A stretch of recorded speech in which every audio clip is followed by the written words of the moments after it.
thanks to the supporters of channel member Harold Rotmo. Oh, boys and girls, it is a proud day and a momentous moment in non-league to legend this year. We have signed our first 18-year-old South American youth international.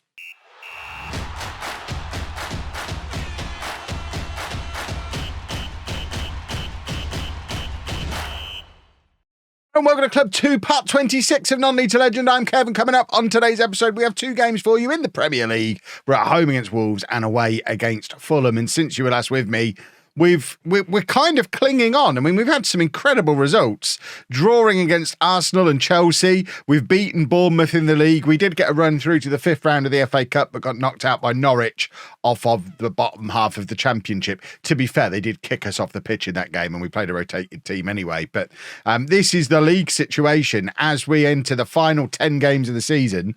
And we've actually got two games in hand as well because of the replays it took us to get to the fifth round of the FA Cup. So we're looking pretty strong. We're in 15th place, 28 points from 28 games, so dead on the Kev ratio.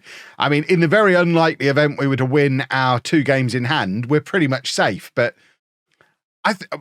dare I say, we might just do this. We might just do this. It's March. We might just do this. And as mentioned in the intro, we're going to do it with our first South American almost wonder kid. He's not quite a wonder kid yet. Luis Avalos is an 18-year-old Argentinian under-20 international. He's only played one game for us because after signing, he was off doing under-20 Argentinian things. He's not officially a wonder kid yet. I'm sure it's only a matter of time. 3 stars of current ability, 5 stars potential as a centre-back. He's a left-sided centre-back as well, so we'll partner Jackson perfectly. Joined us for £3.6 million. Like I say, he's only played the one game, but he's going to be great. We finally are starting to put together a Premier League defence. We also panic signed a 30-year-old Algerian, Ramiz Zerouki, who's a ball-winning midfielder and doesn't really get in the team because of Rodrigo Alonso, and they basically play in the same role. But he's here. It was a relatively cheap loan. We do have to buy him permanently if we avoid relegation from the Premier League. That's not ideal. You can see from the date of it, it happened just after the last episode. I was very much in panic buy mode. It looked like we weren't going to be able to generate any money at all. No players were going to leave. So I figured he might be the only signing we made in January. We were later able to pull off Avalos because we let some players leave. If we have a look at who has gone, Ben Kabongo has joined Aberdeen on loan, and because it's got I'm not really sure how it works because it's an optional future fee, but as part of that deal, we ended up getting money in our transfer kitty. They only paid £275,000 for him, but I mean, as you can see, there's still money in the transfer kitty. We're spending more on wages than we were before. I don't really know where it came from. I'd assumed it was from him, but it's not. It could be from Bajic, who went to Palermo for not very much money. It could be for Patrick Roberts, who's gone to Livingston. Does he have a guaranteed future? No, that's an optional one as well. I don't know. I genuinely don't know. We didn't get any emails saying they were increasing the budgets, but we got a little bit more money come in, and we spent it, and it's fine. And there's a little bit left as well, and that's how we got Avalos. I wish I could tell you more. Football Manager, no bugs this year. Nothing weird ever happens. It's all good. Let's try and win a football match, shall we? We're at home to Wolves. Wolves are 10th in the league. I mean, very comfortable, not in a relegation battle, but it would be nice for us to be able to grab a result against them. Look at all these lovely dotted lines as well. I assume they're a positive thing. Yeah? Yeah, they're great. We've got some injuries as well. Poco's injured. Jack Clayton's injured. They're fringe players. These are all the players who got kicked off the pitch against Norwich, basically. Ross Stewart, Chambers Shaw, Poco, Cherritt, Clayton, lots of players who've picked up little knocks. But we're just about able to put out a full-strength first-choice team. So it's Bender in goal, now returned from his injury. Sousa, Newboy, Avalos, Jackson and Popov at the back. It almost looks like a Premier League back four now.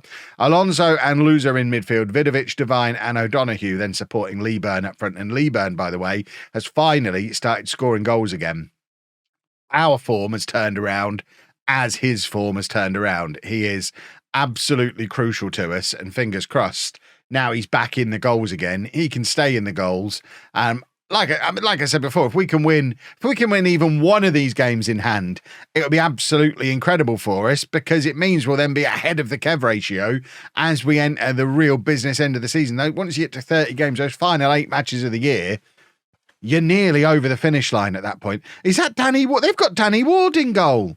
The guy we rejected because he's not Premier League quality. He's playing for Wolves, higher in the Premier League than us. That's not ideal. Devine lays it off to Sousa. He's got all the time in the world to pick his cross, overhits it, runs it into the area, but it has led to a goal. I mean, Sousa's actually done really well there. It looked like that first touch was far too heavy, but Devine gets onto the end of it and does what he's not really done often enough this season compared to what we got out of him last year, and that is grab a goal. This touch here from Sousa, thought he'd given the ball away, but actually he's used his pace and his direct running to get it into the penalty area. Leeburn looked like he was fouled as part of that move as well, but we'll take the goal. No need to pull that back for a penalty. We always miss penalties. And now it's Sousa to Loser, and Rodrigo just about wins the ball in midfield. I mean, it's a very 50-50 tackle, and it ends up back with the Wolves players in the end, but we are putting some serious pressure on their back four, and it's very good to see. O'Donoghue, another really heavy touch, but we keep possession of the ball, and now it's Rodrigo back to Jackson. If we can grab another goal here, that would be delightful. There's the new boy, Avalos. First chance for you to have a look at him. He's got long hair by the looks of him. How very fancy. I don't think we've had a long hair before. And now it's Wolves trying to come forward again. Popov misses out on the header. They've burst into the area here. And does Bender make the save? I'm not really sure what's happened there. It's gone out for a throw. It was a very strange thing. But we'll take it. Look at the league table as it stands right now. If it ended like this, we'd be 7 points clear of the relegation zone with a game in hand, and the teams behind us only with 8 games to go. If we can get that to the point where the teams in the relegation zone have to do more than a point a game for the rest of the season, I know it's not mathematically safe, but goodness me, does it feel it if you get to that point? We are not a million miles away from me declaring us safe. And that's what it's really all about. Once I declare us safe, we're basically safe. I think that's how it works. It's nothing to do with maths. Maths is for nerds, and we don't allow nerds here. We're all cool. We're cool dudes. No nerds allowed. Right, Loser on the left tries to play the ball forward, looking for the run of, I don't even know who that was. Was that Vidovic who was trying to get under the end of that? I'm not sure. I think it is Vidovic chasing it around on that left-hand side, and they've cut through our midfield relatively easily here. We have, of course, got the old man on the bench that I really do regret. It was a low moment. That was rock bottom. That was the low point. Signing a 30-year-old who is going to cost almost all of our next season's transfer budget to bring him in as punishment for us staying up. It's so far from ideal. It's almost laughable. But, you have to go through those dark moments to really enjoy the highs properly. If every day is Christmas Day, none of them feel like Christmas Day, do they?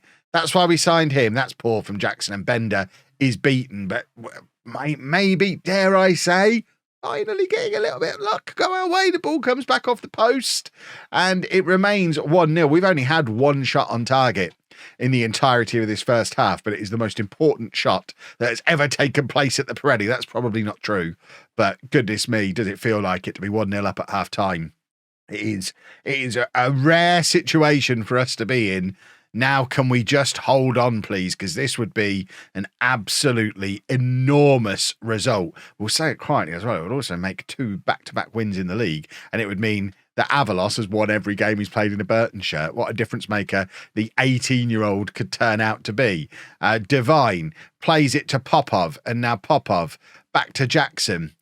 Jackson just taking his time, having a look, decides to bring the ball forward. A little bit risky. Get rid of it. There we go. Gets rid of it. Rodrigo to Devine. Ball over the top for Vidovic. Leeburn's unmarked in the middle. If Vidovic can find him, and he does, and it's 2-0. And that's Leeburn with number 15 of the year. And goodness me, it might be happening. Oh, that was vintage Burton. That's basically, certainly over the last season or so, that's our trademark goal. Get it out to Vidovic and let him find Leeburn, because he always does.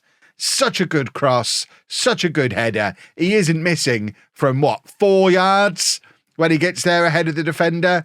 2-0 up now. We've now had 2 shots on target today. Both of them have gone in. Absolutely delightful. Look at that league table. Will you look at it with your eyes?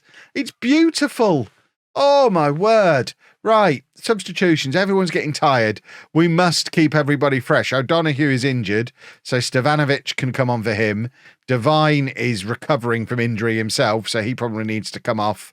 We're going to bring on the old man and put Loser forward, and Alonso can be the playmaker in there, and we'll stick the big strong boy, the old man, in there. I mean, we might as well. We're going to spend a load of money on him, and then we'll take off Popov as well for a more defensively solid fullback in the shape of Lemkin. Couple of fairly negative changes there, but they're all about just trying to see us over the finish line.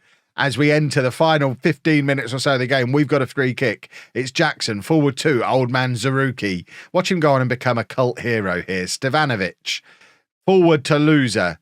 Loser getting the opportunity to play in that more advanced position, which is pretty rare for him. And he now finds Leeburn. That's his second of the game, our third. And this is job done, boys and girls. We've beaten Wolves. It's an absolutely massive result. And it is a huge leap. Forget step. This is a leap towards Premier League survival for us this season. This is the first time since the opening matches of the season we've been ahead of the Kev ratio. 29 games played, 31 points on the board. It really might be happening. We'll bring on Joe Powell to see things out. Still club captain. Probably going to be moving on in the summer. I mean, he's not really got much in the way of game time this year. He had that little bit of a run while Rodrigo was injured, which is one of the reasons we brought in Zaruki. He can take set pieces, by the way. A corner from Zaruki, I think he was looking for Leeburn. It's Jackson who's ended up connecting with a header and it goes over. But this has been a very, very efficient performance today. 3 shots on target, 3 goals. What a world away from when it was just an episode or 2 ago. We were not getting anywhere near our XG ever. What a difference getting Leeburn back in form makes. I wish I could say how we did it. It just happened. And it's a beautiful thing. That's back-to-back wins.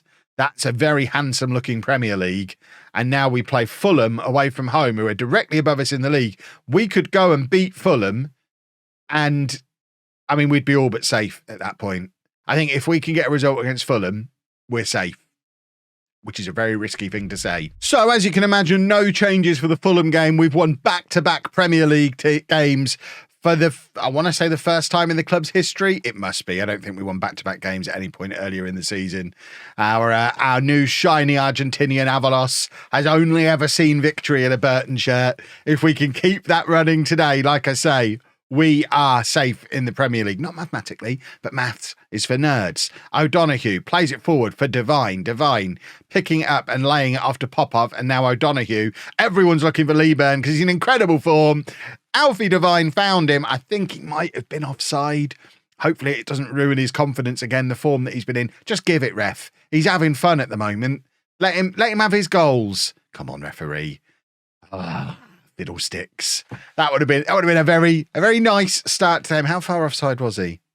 I mean, quite far. But you got to remember, and I don't know that I've mentioned this before, he is 6'5". So although that looked like his whole leg was offside, he's got a lot of leg, so it's harder for him to keep it onside. I think there needs to be special dispensation for him. He should be allowed like 3 or 4 inches just because he's so much bigger than everybody else.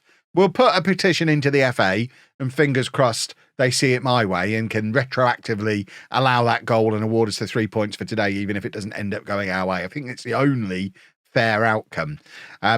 If we try and right, so this is the other game in hand over a lot of these clubs, isn't it? It's the Premier League is all over the place when it comes to who's played what games, but who we really care about is Villa, Bournemouth, West Ham. They've all played 30. We'll have played 30 as well after this game. And as it stands right now, we're 8 points clear of West Ham and Bournemouth, 9 clear of Villa with 8 games to go. As far as I'm concerned, that means Villa can't catch us. No team in a relegation battle is doing more than a point a game. So a win here, like I say, a win here, and that's it. Game over. Football Manager, finished for the year. I'll see you again in October. I think, is that how it works? Right, 0-0. Can we grab a goal in this second half? That would be super duper. We just don't. It's weird. We're scoring goals again, but not creating anywhere near as many chances. It's almost as if we've become a Premier League team. You'd think we'd changed a load of stuff under the hood. We haven't. It's the same tactic that we've been using since League One. But it's like the players have matured. Premier Leagued it up. I love these players. What a team. Please, can we score a goal? Lee Burn lays it off to Sousa. And now Sousa finds Alfie Devine. Oh, he's hit the outside of the post. It was so close. In fact, it looks like it's a corner, so it was a save by the Fulham goalkeeper. But we are going to get to see the subsequent corner. It's going to be Loser looking to whip one in. He does put some whip on that. Goodness me, it falls to Vidovic, and now it's back with Loser again for another chance. Vidovic off to Avalos. Surely not. I mean... Oh my! Like I say, he's only ever seen victory in a Burton shirt. If he'd have scored the winner in his third one as well, goodness me, we'd be getting the knighthood ready for him. What a difference having two centre backs that aren't rubbish makes. I mean, poor old Bender. We are going to be signing a grown-up goalkeeper in the summer as well, and by a grown-up, I mean a 19-year-old Uruguayan probably. Right, Devine is going to come off. Joe Powell comes on for him. In fact, not Joe. Yeah, Powell can come on for him. I was thinking of potentially bringing on Zaruki, but we are going to bring on Zaruki. We're absolutely bringing on Zaruki here.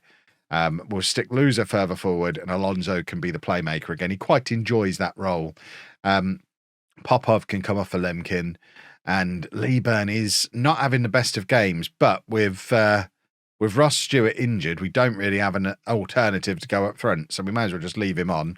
Stevanovic can come on for Vidovic, and we'll keep an eye on Lee Burn. If he starts to tire, we don't want to risk breaking him for the run-in because he is in fantastic form at the moment, but at the same time, we really, really want the 3 points here today, although a point... It's another one of those points. It just goes down as a very good point. Any point away from home in the Premier League for a team like us is a great point. Right, Powell is going to come. We are going to leave Lee Burn on for the full match and hope that he can just get on the end of a cross, get on the end of a corner, just do something. We deserve it today. We're back to not scoring as much as our XG again. After being so efficient in front of the goal in the last match, we've had 7 shots on target today and not scored from any of them. But we are on the attack here. Probably the final chance of the game. We're into the 96th minute, and it's Joe Powell, the club captain. Just cross it onto Lee Burn's head. That's all you need to do. Rodrigo hits in the high cross. O'Donoghue tries to get under it. The goalkeeper flaps it. O'Donoghue, Zaruki. Oh, he would have been worth the £8.5 million if he stuck that in the top corner. He didn't. Further demonstration that he's not. But you know what? We're unbeaten in 3. We'll take it. It's not the win we were hoping for, but it's not a defeat. And if we have a look at that league table, it is starting to look more and more handsome. 32 points from 30 games. And then you've got West Ham, Bournemouth, Villa. They're falling away. They're 6 points behind Leeds. It's looking like Bristol City are gone, and then it's 2 from West Ham, Bournemouth and Villa. We're not completely safe yet, but goodness me, we're not very far away. And as much as I've criticised Miles Lieburn this season, he's second only to Erling Haaland for Premier League goals this season. Seems like the Premier League has turned into Serie A. There's no goal scores. Do teams not score goals anymore? Unless they're Man City? They just share them around? It's certainly the era of the big meaty boy in the Premier League, looking at the 3 top scorers. But I think we're going to stay up. Oh, I'm very excited. If you enjoyed that, please make sure you leave a nice big thumbs up on there for me. Subscribe to the channel for daily Football Manager videos. And thank you very much for watching.